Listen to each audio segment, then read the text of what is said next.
Simple reason why we are two people here trying to manage this panel. Very simple. It's the end of the day, so we're all getting very tired. But in reality is that we have two extremely successful entrepreneurs on stage. That's number one. I'm going to present them quickly as well. Olivier Brourhant, he is the chairman and founder of Mantu. Mantu is a company that has 12,000 employees. They are present in 60 countries in the world, and they generate 1 billion in revenues. Karim Beguir, he is the CEO and founder of InstaDeep. He was a pioneer in AI, sold this company in 2023 to BioNTech for close to $700 million. And therefore, I think that here, if we are talking about AI, we're talking about blockchain, I think we can really ask successful entrepreneurs who build these companies how they actually deploy AI in their own companies. And today we had also several questions on, are AIs going to replace humans? Are they going to replace the workforce? Am I going to be able to have a job in the future in the banking industry, even though I'm dressed differently now, but I'm adapting to decentralization, so we are trying to get and stay in pace with this. But I think we're going to have a lot of very interesting questions and answers from real companies that are doing this on a daily basis. Oh, my turn now. So I would like to ask questions, Olivier, first to you. Could you please briefly share with us your journey with AI and how it has been integrated into your organization, into Mantu, and also into your family office, single family office? If you could just share some mostly interesting cases, use cases, and key learnings that you had from AI implementation. Okay. Well, since it's quite late, so we try to have some stories or anecdotes. And I can tell you have probably the biggest economic fail in history. Because in 2017, I was investing 2 million a year and 20 people on research and development on what is going to be next LLM. So I should have created a ChatGPT or Anthropic. We have not. And the question and the why is quite interesting. It's a question about execution. I put the wrong person at the head of that team. And then the journey started. We were a seed investor in Mistral, in Alan, in Amilabs, etc. So we have always been quite, let's say, pushy on that. And since, I would say, January 2023, my job has been to fight with my company, with my family office, in order to deploy. Because basically what we have experienced is that you have probably two sides. One is like the core deep tech, which Karim, of course, extremely well. And the other one is how you change the way people work and force them to use it and to realize that if they don't, they're going to disappear. Their job is going to disappear. And that's the journey we've been experiencing. And if I can give you a really basic example of what it can generate is that 2 weeks ago, we just had one team member who we are using Dust with a lot of different models behind, was just using Dust to grab for the office manager, so not a very high-level job, I would say, just grabbing the contract, grabbing what the person was doing by just recording what she was doing, and just analyzing the tasks, and just realizing that half of the time she was using was totally useless. Useless. Just realizing that your cleaning contract, you just have people who empty, for instance, in the contract, the trash can in an office where there is only one person, and where we don't have any more paper, and we don't have printers. And that's what AI can allow on a really basic usage, is just to rethink the way we do stuff. It's not rocket science, I would leave that to you, but it's how you push that. And it has been really, it's crazy because I mean, the average age in my company is pretty young. We were talking about that with Karim before. And even like that, with people who are geek, engineers, etc., it's taking time and energy. I had to put, for instance, in the objective letter in my team, in my family office, so we have 50 people in the family office, which I use as like the lab for the rest. I had to put this year in the objective letter to make me the boomer of AI before the end of the year. Because it's not logic that I'm the one coming and say, hey, have you tried that? Have you seen that? So now it's working, but it's just certain energy, and it has to start by you, by the top management, and that's one of the biggest problems. And I will finish on that. The main analogy I can tell is like sex and teenager. All teenagers are talking about sex. None have done it. AI is the same. Everybody's talking about it, but people are not doing it. So be the one doing it, because it will change the way your company is working. And really at an extent you cannot imagine. Well, thank you so much for the honest answer. Karim, the same question to you. As we heard, you built, scaled, and successfully sold for $700 million company. How did AI shape your journey? And what sparked your early interest and gave you confidence that AI will be so successful? Yeah, well, thanks, Olga. Well, AI was, within the company from day one, because we are an AI deep tech startup. And so it all started. I was training neural nets a long time ago in 2002 in the US. So I knew the technology for a while. And one day in 2014, 2015, I read a paper which was about convolutional neural networks like AI for vision. I'm like, hey, I know this stuff. And at the time, I had just started a little startup to do developer, to do tech and cool stuff in Africa, And I'm like, actually, we could do this. I know this stuff. And I had studied applied math at École Polytechnique before that. And so essentially, I turned myself into an AI expert overnight because, it kind of thought this was kind of my area. And taught the team how to use these tools, taught the team how to innovate. We got our first research paper out. We became the only startup to this day that co-published with DeepMind, cracking problems they hadn't cracked at the time. And so AI was at every step of the journey. And literally, we started with a handicap. We started with literally 2 laptops, no money, and in Africa. It's like, why make it easy, let's make it hard. But if you have a good understanding of what AI can do and where AI can go, then it's really a superpower. And it's true today even more than it was yesterday. And so that's probably the biggest advice I can give is make sure AI is working for you and you find ways to harness it to do things that others cannot do. And so this took us from, hey, we were just a simple tech company doing websites in the beginning into deep tech company, innovating algorithms better than what DeepMind used for AlphaGo, AlphaZero, but for business. Later on, finding ways to identify variance in real time, training the first actually transformer attention-based model, which later we called generative AI. We were the first to train a modern AI system on the variants of COVID, detecting variants ahead of time.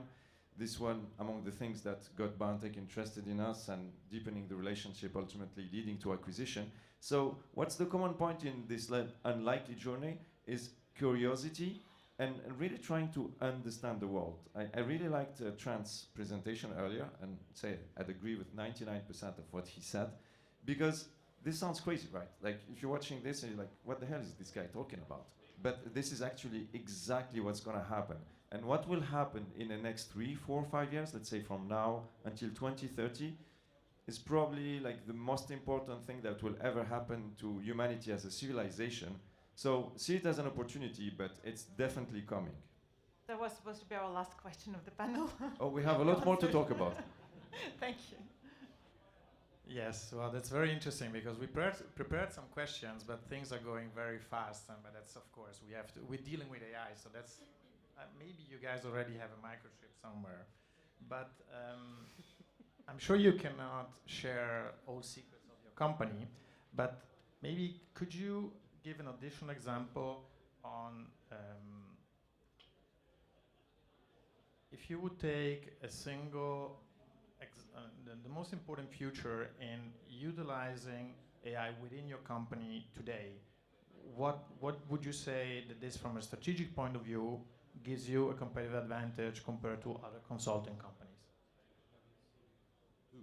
Tough question. what I do believe is that, I mean, I 100% agree. It's the biggest revolution we've ever known. And instead of the, I mean, I was in engineering school in 1991 when we got the first email. Then I've seen the web arriving, Web 2, mobile phone. It's a revolution which is the same kind, but it's happening in like 5 years instead of 20 years. And that's one of the biggest problems. So what is really needed is to push people to understand that it's changing not only the way you work, but the way your organization work. You can talk to your data. You can talk to your systems. And that's changing a lot, because it's changing the way middle management can work, because you don't need a middle management to ask questions so that they produce reports. That's not necessary anymore. You can extract things you would not do before. It's changing the way.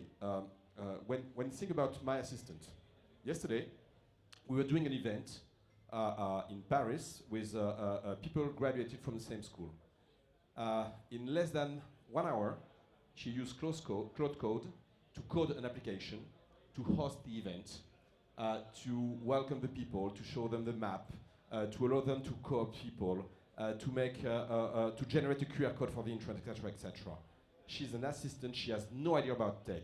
It's changing the way she can work. Take the tax assistant. It's totally different, because now she can create, for instance, an agent, because our people are paid for, on the bonus, I'm paying on number of agent dashboard created every day. You can create an agent, for instance, which is gonna, let's take tax declaration. I have 4 children. Gathering information from my children every year is like a mess. It's a mess. Now, it's okay, because she had just created an agent, which is just generating the good documents, sending to them, and sending by WhatsApp, email, saying them, you didn't send it back when we need, etc., etc. Just follow up. It's basic, but it's life-changing. And then she can do other stuff.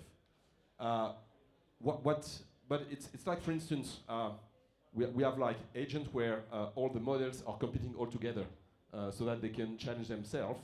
And it's very interesting, because if you take again tax, it can play a role which most of the people say, no, it's not accurate, which is not true. Let me tell you one example which is often happening. Most of the people say, oh yeah, but if I use AI, it's making mistakes or hallucinations. Humans are also doing mistakes and hallucinations. And if you think about writing code for like a missile guidance system or an airplane, today it's authorized to have code written by AI because it's doing less mistakes than human. Because humans, we are also doing mistakes. So that's really what I find really interesting is how you can really switch. The quality that for me will be the most important is the la plasticité. It's how you can switch and change totally. Plasticity, yeah, that would work. And for me, that's something, and it's very difficult, critical thinking and plasticity, because we need to change in 2 years what our parents took 20 years to change. My mother, she's using an iPad, she's digital, she's 80 something. She had 20 years to do that. Now, if you don't have that, if you are 80, you can even not do your tax filing. But for the generation which is now and coming, and for us, it's, yeah, you say 2030, yeah, even, yeah, probably... From here to 2030. Yeah, voilà. I agree. Okay, we're going to be facing incredible efficiency in organizations. And I think if I have to think now in the job that I do every day as well, efficiencies, well, we can improve a lot in efficiency and how we actually do things. So I'm looking forward that this is going to be used as well within the banking industry. But that will also mean that there will be important changes and we need to be able to adapt very fast. If I can just add something, it's an advice that we always give to our teams. Just do one basic thing. This weekend, you take Cloud Code, and you take one thing you like in your life, and you code an application. It can be, for instance, if you like wine, code the application to manage your wine cellar. If you like biking, do against Strava. That's how you will understand how it can be done and it's working. And when we manage to do that, usually people are coming back on Monday and saying, hey, it changed my life for paperwork at home. Now I want to have that in the office. Thank you for your explanation, and that's I can understand it. I mean, it's a bit far away, but I can totally get in that direction and understand what It's you not. mean. Try this weekend. Yeah. My wife is on her car. She's talking to her iPhone and doing the application of her association to manage women having cancer coming to her association. She's an artist. She has no idea what tech is. Karim, I know that you cannot share confidential information within the companies that you're working for, but it's very interesting that the biotech company, of course, bought you guys. And how are they using, or how you are helping them to become more efficient and to be able to achieve better results and faster? Can you give us some hints? Sure, yeah. I mean, biology is a very interesting use case for AI because biology is probably like the most complex field there is. So think about like physics in general, like the complexity that you have to understand, and now like the rings of Saturn is nothing compared to the complexity of understanding, like human body or even a single cell in your body. And this is due to like the insane complexity of what's happening in a cell. You have like millions of proteins that are in a thermal bath interacting, and you have emergent properties, and this is only one cell. You have 30 trillion cells. And so biology sort of like is a very, very good use case of AI because complexity is just so high. So naturally there is a lot to do. And our experience was we come from the AI world. So we published many research papers. We had a good sense of what was happening. And so back in 2020, when we saw GPT-3 happen, and this was before the ChatGPT moment, but like I started getting a hunch that, hey, this actually could work in biology, because in biology you also have language. DNA, for example, is a language with only 4 letters. And with these 4 letters, you can write essentially like life, yeah? And so could you deploy modern AI trained for, like, say, English into these systems and see what happens? We did that. Today we have the best genomics AI model on par with DeepMind, and actually even better than DeepMind for some subspecialties. And so the conclusion is really like AI can accelerate biology tremendously. It's still early days in the sense that there is a lot more coming and we need a lot more compute power, but it's a sure thing that in the next 5-10 years you're going to see truly like a biological revolution, potentially like solving diseases that were thought as incurable, potentially longevity also. And so all this is enabled by AI. And so biology is a great use case, but like Olivier was saying, it applies to literally everything. And perhaps my advice is like, when you can do everything, I mean, I just want to convey the magic, and like talking about your weekend assignment, Sascha, is like, just talk to the system and tell it what you want, and it will do it. And if it's not what you want, tell it, no, it's not exactly, this is, change this and that. It will do it. It's truly a magical experience. And so when you can do everything, what do you do? And this is where the answer is interesting. Well, you do the things that you're actually quite good at. Because if you're good at those things, if you're competitive in those things, you're going to be able to potentially build a product better than anybody else. It's like, if I do an app, or you, Olivier, do an app, or all of us, we do an app, we'll be okay. Will it be marketable? Probably not, because there are some people who are really experts at this, and there will be some refinements we missed, etc. But if you're extremely good at something, no matter what is this thing, this is where you deploy AI. So the magic of AI is if when you combine it with true domain expertise, no matter what is this domain expertise, that's what the magic is. This is true for individuals, it's also true for companies. For example, at InstaDeep, one of the impact of what is going on is we became more and more specialized. Right now, we're working only in the 2 areas where we're truly cutting edge, where we can do things that nobody else can do, which is biology and also industrial optimization using reinforcement learning, like essentially doing AlphaGo style, but in real operations for businesses. Few people can do that. We deployed at industrial scale these systems, managing airports and the like. And so essentially AI forces you to be the best version you can be, and I think that's a good thing, because a lot of BS work will disappear, and only like the truly valuable work will stay, and that's good news for everyone. Yeah, moving on. Olivier, question for you. You partially answered it before, but I would like to know, so in the days when the role of agents is becoming increasingly evolving and overtaking the company, which human skills do you believe are becoming increasingly critical and important for the humans to become relevant in the job market? You already mentioned plasticity, but I think it's like overall for everybody else, but especially for the job market. So I mean something like entrepreneurial spirit or empathy. Is there anything that can save us and our jobs? The only thing that can save you is to use it and be enhanced. Because, I mean, the Microsoft Office replacing the fax has not killed people's job, but people not using offices and still using fax are going to be dead. Here it's the same. People using it. Let me take you an example. I have two executive assistants working for me. Agents or humans? Executive assistants, Okay. which are human people, having a lot of agents working for them.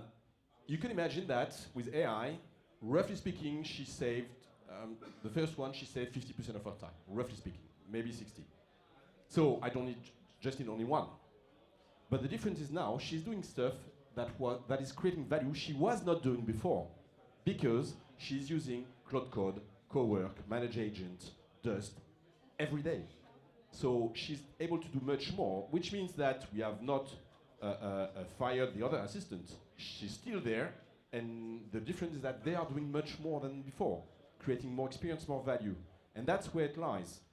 With that, we are just going to work way faster than before, doing much value. Like we are not if we would here, when I started my career, I'm a bit older than you, we had Michelin maps, not Google Maps. Google didn't exist, that was in 1996. I didn't have any mobile phone, so when I was going to see a client, I had to stop on the road, finding a phone booth and saying, hey, I'm gonna be late, and finding my Michelin map. Today, it's easy. It doesn't mean that I'm not working anymore. So if you go back to quality, the first thing is to use it, because if you don't, you're dead. First thing. Second thing is to not be afraid of change, because you'll need to change and fast. So adaptability, plasticity. It's, you know, when you are a CEO, I often say that to my people, your job is to recruit people who are better than you, because that's how you evolve. AI is the same. Use agents that are going to be better than you, because that's the way you're going to evolve. If you don't, AI will replace you, for sure. So curiosity, because it's changing every day. That's what is weird. I mean, Claude Designs was released like Monday. Claude, the Manage Agent, 2 weeks ago or 10 days ago. I mean, it's changing the way you work. So that's what is very complicated, because you have to adapt every week or day. And that's one of the biggest problems. So you have to be very, very curious. People who are reluctant to change are going to have a problem. And then I was saying about critical thinking, because that's where you were saying the experience. When you have the expertise of something, that's where you can say, wow, doesn't make sense. And asking the question to enhance. If you have an exoskeleton, if you don't know how to use it, it's still not useful. So it's just going to be more efficient, but you need to have critical thinking. For the rest, that's already quite a lot, no? That's quite a lot, yeah. Thank you. But I want to insist on the point on asking questions, because I think Olivier is making very, very important point here. AI today is extremely powerful already. From my perspective, it's already AGI, under a reasonable definition of AGI. So the difference you make with this tool is in the question you ask. And so coming back to expertise, if you're really expert on a topic, you're gonna ask a very smart and detailed question that very few people in the world can ask. And so the product that you get in the answer of the model will be genuinely, potentially very valuable. And that's how you create value for yourself using these tools. And that's how somebody else will create another value, and so on. And so that's the spirit. I can give you an example, because on critical thinking, which is a long time ago in Spain, some people told me, Olivier, we have a litigation with someone. You have to come to the court in Spain because you are the managing director and you are the only one that can come. And I was saying to the people, no, that's not possible. And they were saying, yeah, we have seen, it's true. And I was telling them, so if I understand well, take Telefonica. Telefonica is 200,000 employees. So it means they have probably like 40, 50, 60 litigation a month. So it means the CEO is having an office over there, and that's his job. You see, it's not possible, and say, yeah. And that's how they discover, of course, it was not the case, you could make a power of attorney. And that's where AI lies, is asking that question, say, think about differently, that's not possible. You were doing that before with people, now you do that with AI, but it's the same. The better the question, better the answer. And if you ask a very good question, you might actually even use science. Like mathematicians are asking questions to AI now, solving Erdos problems. So this is literally like we're solving, I'd say on average, one Erdos problem a week. It's an insane time, and it's just the beginning. So it's all about like what questions can you ask and what can you get from those systems. And to give you an example of a day-to-day what you can do, I'm currently building a house and I have an architect. And each time having like the alarm guy, the architects, I'm just taking a picture of what they're showing me and asking, okay, I'm an expert, tell me what is wrong on what they've done. And it's working. And the architect is saying me, fuck, it's good. Okay, I love the energy in this panel. We have different questions. We could go on for a while like this. No, but it's perfect. Well, we have said now many interesting aspects on how it can be used and what we have to do and how we would improve ourselves. But let's talk about a moment about the risk and challenges still that we are facing. Now, I mean, from an operational point of view, from an ethical point of view, from a social point of view, in organizations. I mean, can we address this as well? Yeah, it's I mean, like any powerful technology, this is going to create challenges and sometimes like real risks. I mean, there is a fundamental risk about like alignment of these systems going in the future. Like, can we really control these systems? This is a topic of intense research. But even like being like very like closer to our theme, which is about the enterprise, the real risk is for existing players, and discussing this with Olivier, of somehow having resistance to change and not using the tools, and that is literally a death threat on the business. I've seen it many times because I've been working with many companies, partners and the like, and also observing what's going on. Like very often, the incumbent doesn't change, and it's actually a new player that comes in that is small, starts small, but then becomes like the main player. We've seen it time and again. Think about like Tesla putting cameras on the cars when everybody was ignoring, all the big automotive players were ignoring Tesla. To this day, the others still didn't put the cameras on the car, still don't have the data, are way behind in self-driving, etc. Same thing with Amazon and the like. So literally, like for businesses, it's an existential threat, and adopting AI means not everybody using the system internally. It means also having information flows that work internally. It's like, this is also an important point. You need to essentially log everything. So for example, like very concrete thing that I would recommend to anybody listening to us is record every meeting. Like no matter what's the meeting, record every meeting and feed that to your internal AI, because then, you know, months later, if you want to know like what was the thinking at the time, what has changed, or even ask strategy questions to the AI at CEO level, etc. You need the data. So think about every data exhaust you have in your organization needs to be logged and used. And this is essential. If you don't do this, you are behind. And so there are many things like this that make AI a significant threat to existing businesses, and that threat will materialize very soon. Yeah, I wanted to ask a very important question. I think that we are all asking all the time about trust and accountability in the autonomous systems, like, for example, InstaDeep. So when AI is, when the agents are making the right decisions, it's fantastic. But when we talk about biology, right, or drug discovery, what you were doing, what if something goes wrong? Where does the human in the loop stand, and who takes the accountability for the wrong decisions? Yeah, it's a very good question, and the answer is quite simple.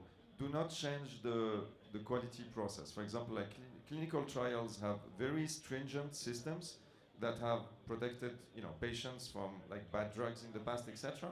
This should not change. Essentially, AI is like, it's another way to suggest a given therapeutic or like sequence to test, but you should still test it. So the best approach is trust but verify. Never believe blindly what AI can come, and be extremely critical, but still, like for any sort of like dangerous technology, keep the regulations in place. But try maybe to move faster into applying those stringent regulations. I still think we can still keep the same like quality of review, but move faster through. Like, do we really need 5, 10 years to approve a drug? Probably not, but we still need to have the same stringent process, analyzing outcomes and not trusting blindly anything. And this is actually a big role for humans. Like in all this, what are the humans doing? Because yes, we could have, like Trent showed, like a system that's entirely a company that's entirely AI. I think actually humans, especially experts, can be very useful in terms of qualifying the result of AI, validating it before you move to the next step. And this is probably something we should keep control on. I heard from Yuval Harari, he said that AI coined humans as watchers. So that's what we do, we watch. I don't know if it's right or not. It was Yuval Harari at the Davos honest conversation on AI. Well, about risks, and when you think about change, everybody's having fear and saying, okay, dangerous for society, cybersecurity, etc., etc. Everything is probably true, and I don't know. The point is, for me, very simple. It's like when you receive a diagnostic of cancer, you do radiotherapy, you do chemotherapy, you do hormonotherapy. You don't think you're going to lose your hair. That's not your topic. Your topic is to save your life. Using AI is a question of saving your company and saving your job. That's what it is about. The consequence, yes, of course, but think about hair and cancer, not the first topic, unfortunately. Yes, and to finish on a positive note, really like the debate about is AI gonna take my job or not, we really easily think as humans in terms of substitution. In reality, AI will unlock incredible economic growth. So let's figure it, like the best way to visualize is think that the economy is gonna grow 10x with this tool. And so what should you do? Well, specialize in what you're good at, but fundamentally there's gonna be insane value created. And so we have to be optimistic about the tech, because really like it's gonna create way more opportunities than it is destroying jobs. And things that were before science fiction can now be done by very small teams. It's absolutely insane. Like you could pick up any topic. If you become expert in it, you can be world class with a skeleton team of highly motivated people in probably a couple of years max. And for me, this is extraordinary. And like, if you think about the impact on the world, including the developing world, like imagine like you're in the middle of Africa, for example, and have a passion for development. In the past, like two young, talented, like very motivated people that learned through YouTube, for example, they could do nothing. They're super far from everything. They cannot compete with, let's say, a 500 people company doing digital services. Today, guess what? They can. Even 2 or 3 of them, they could with modern AI. And so the unlock is absolutely extraordinary. So be bold and seize those technologies. Don't hesitate to try, because you'll be surprised how good it is. And ask difficult questions. Don't ask easy questions. Ask super, super, super hard questions. You'll be surprised how good it is. Yeah, and to add on that, during years, for 20 years, in podcast interview, I was saying, like, in real estate, you know, you have location, location, location. For me, business, it's talent, talent, talent. And with AI, it's even more true, because the better the people you will have, the more they will use and expand. It's exactly that. So the hunt for the great people is going to be even more important than before. But don't forget the GPUs. Okay, well, you guys already almost made the closing. I mean, we went way over, and out of curiosity, I would go on with you for a long time as well, because I'm extremely interested in knowing more and more about this, and especially how we can implement that. But I'm not going to ask now what is the best advice you can give in general for organizations, but I'm taking advantage that you guys are here, and we have our CEO here as well. So let's try to give the best advice to our CEO of BIL on how we can improve our organization. Just give one hint what you would suggest to him. Be the one using it the most in your company? Yes, that's very good advice. And the second advice is try to build an AI that manages BIL and see what kind of advice it gives you. Just give it all the information, explain to it how BIL works, and just let it drive and become your co-pilot, and you'll be surprised. Amazing.